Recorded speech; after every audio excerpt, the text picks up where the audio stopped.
Sekarang kita akan membahas tentang hukum satu termodinamika.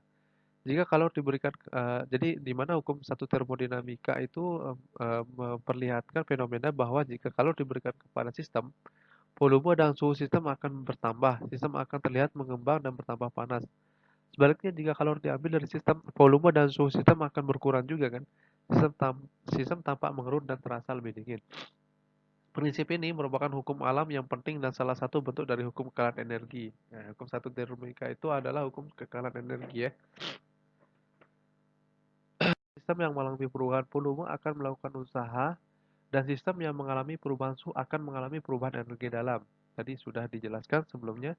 Jadi, kalor yang diberikan kepada sistem akan menyebabkan sistem melakukan usaha dan mengalami perubahan energi dalam. Prinsip ini dikenal sebagai hukum kekalahan energi dalam termodinamika atau disebut dengan hukum termodinamika satu, yaitu hukum satu termodinamika. Jadi jadi tentu ya tadi ya, kalor di sini ada perubahan kalor terjadi gitu. Konteks hukum satu termodinamika ditulis sebagai berikut: Q sama dengan W. W itu adalah usaha ditambah dengan energi dalam. Itu saja. Secara sederhana, hukum satu termodinamika dapat dinyatakan sebagai berikut. Jadi, kalau didefinisikan, jika suatu benda, misalkan contohnya kerupuk ya, dipanaskan atau digoreng, yang berarti diberi kalor Q, benda atau kerupuk tersebut akan mengembang tentu ya, atau bertambah volumenya yang berarti melakukan usaha W, dan benda kerupuk akan bertambah panas yang berarti mengalami perubahan energi dalam juga gitu. Soal di sini, misalkan suatu gas dalam ruang tertutup melepaskan kalor ke lingkungan sebesar 1000 kalori dan melakukan usaha 2000 joule, berapa perubahan energi dalam gas?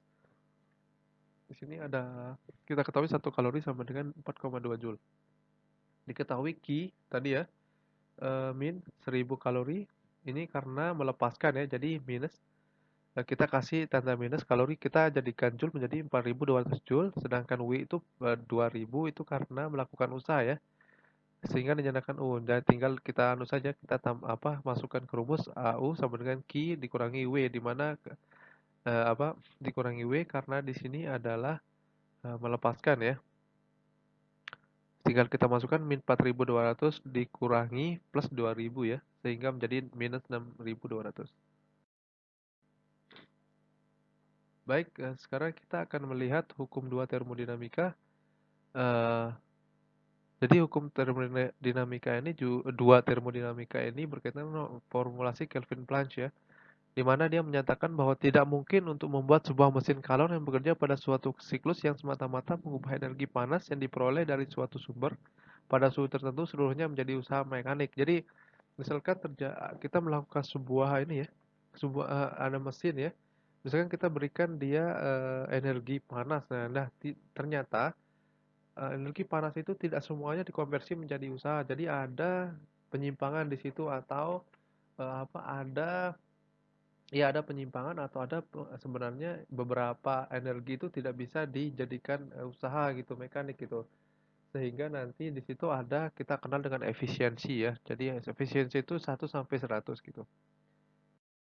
Termodinamika ini juga menjelaskan bahwa kalor mengalir secara spontan dari benda bersuhu tinggi ke benda yang bersuhu rendah, atau tidak pernah secara spontan mengalir ke arah yang sebaliknya. Jadi tentu ya tidak akan bisa kalor itu dari suhu rendah ke suhu tinggi.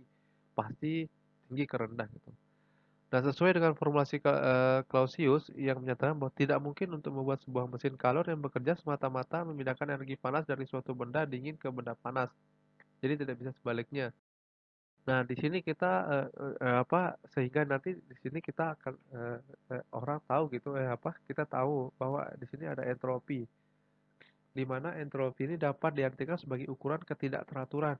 Dalam sistem tertutup, peningkatan entropi diikuti oleh penurunan jumlah energi yang tersedia.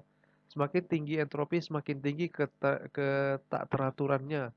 Jadi entropi ini adalah nilai ketidakteraturan ya, atau nilai toleransi tadi. Jadi misalkan ada sebuah mesin gitu ya, mesin mesin tadi kita misalkan dia tidak, kalornya misalkan ada tidak terkonversi semuanya. Nah, entropi ini akan memperlihatkan nilai dari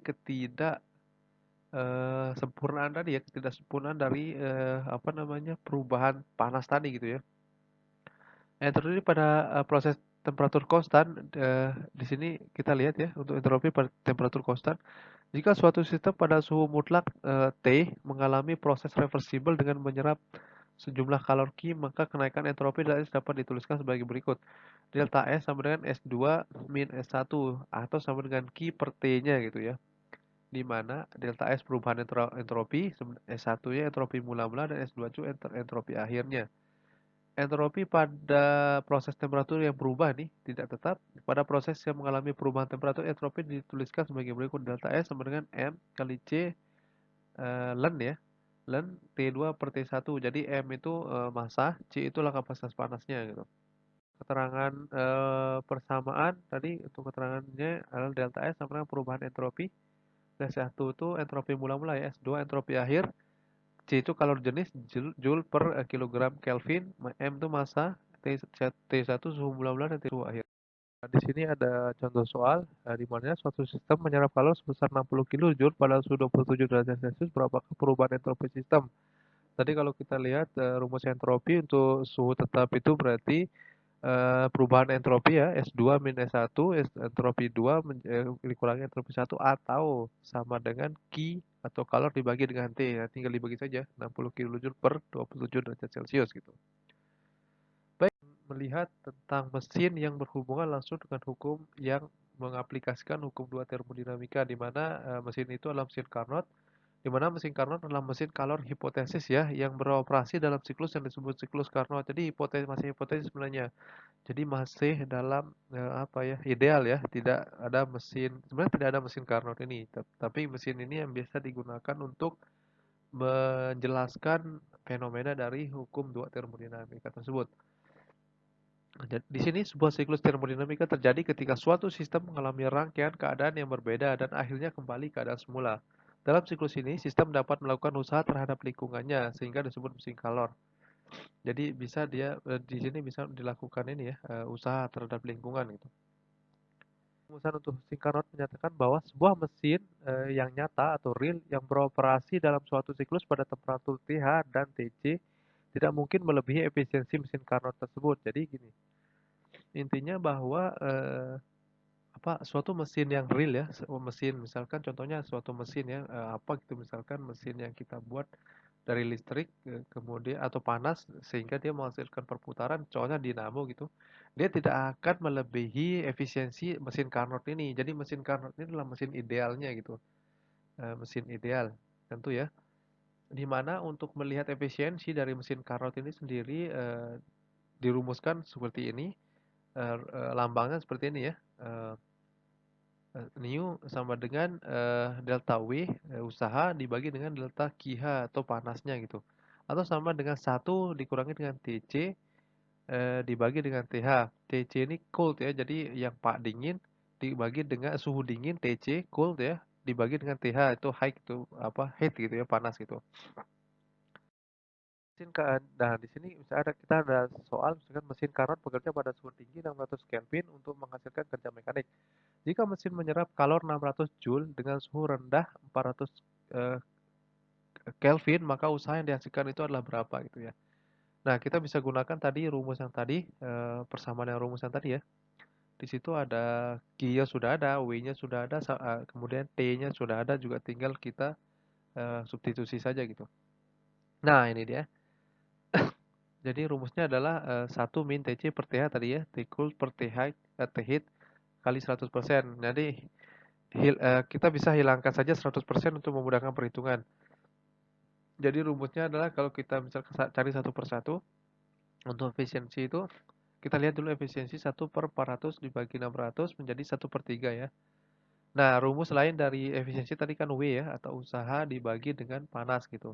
Sehingga kalau kita masukkan tadi efisiensi 1 sepertiga sama dengan W dibagi dengan Q1 ya. Nah, Q1 kita rubah menjadi 600 sehingga W-nya diketahui menjadi 200 Joule gitu. Nah, ini soal yang lain. Suatu mesin Carnot jika reservoir panasnya bersuhu 400 Kelvin akan mempunyai efisiensi 40%. Jika reservoir panas bersuhu 640 Kelvin, efisiensinya berapa gitu. Nah, tinggal di ini saja. Tinggal perbandingan saja. Nah, seperti ini. Nah, kita lihat dulu seperti ini. Untuk yang tadi yang pertama 4 jadi 4 per 10 ya untuk anunya. Jadi kita nanti bisa dilihat ya.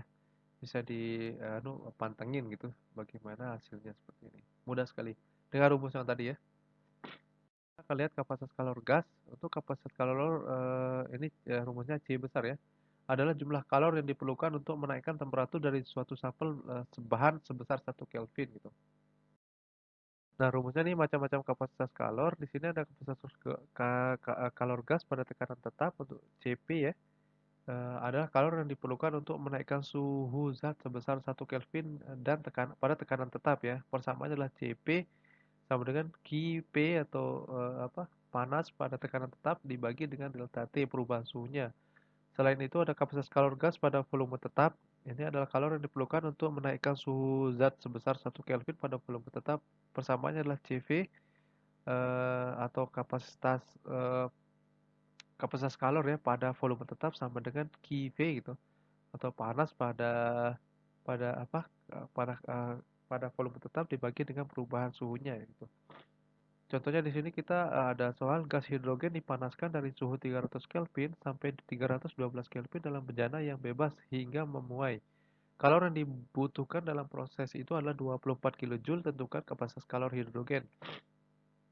Tinggal kita hitung saja ya. Perubahan suhunya sudah ada, kemudian KP-nya sudah ada, rumus panasnya sudah ada 24 kJ. Kalau misal kita jadikan joule menjadi 24.000, nanti rumusnya adalah Cp Kp dibagi dengan delta T.